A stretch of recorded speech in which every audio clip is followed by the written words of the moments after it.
Abbotsford police are reaching out to the public after a very bizarre sex assault, the second of its kind in the past 6 months. Investigators say that the perpetrator would masturbate and then ejaculate on his victims.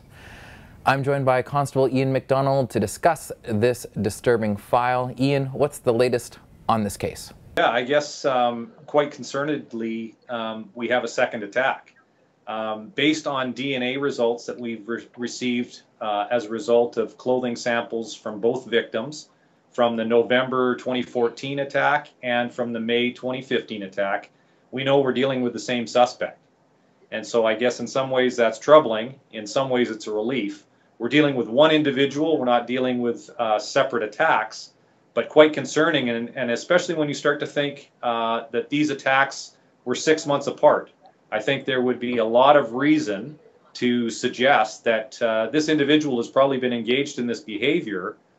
Maybe those other incidents haven't been reported, or maybe they're outside jurisdiction, and so we are quite concerned about this. Although we have great evidence in DNA, we still need to identify this suspect so we can arrest him. What steps are investigators taking to identify the suspect? Yeah, so I think the primary course that we're taking here is an appeal to the public to report any circumstance that would be similar in MO. Maybe it was suspicious and you didn't think it met the threshold of reporting to police. Maybe you didn't connect all the dots. Now we're telling you how important that information is.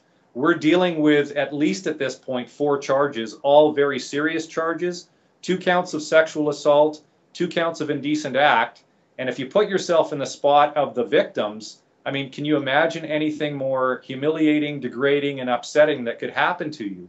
Mm-hmm. And so we need to help these victims, we need to support these victims, and we need to get this guy arrested.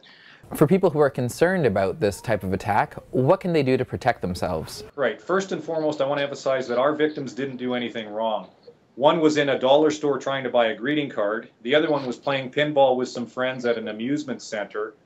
They did nothing wrong. I think part of what happens here is because it's in a public place and because they're shocked that this is actually happening to them, they don't draw a lot of attention to themselves or to their surroundings immediately. And it's hard to be conditioned to do that. But certainly what we would offer people is to be aware of your surroundings.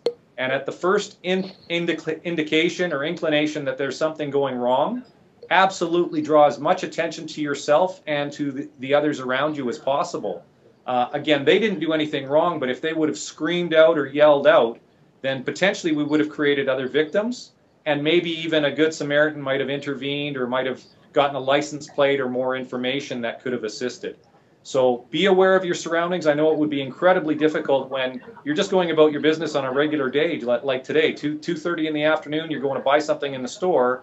You're not necessarily hinky to everything that's going on in the store, but being aware is a good first step.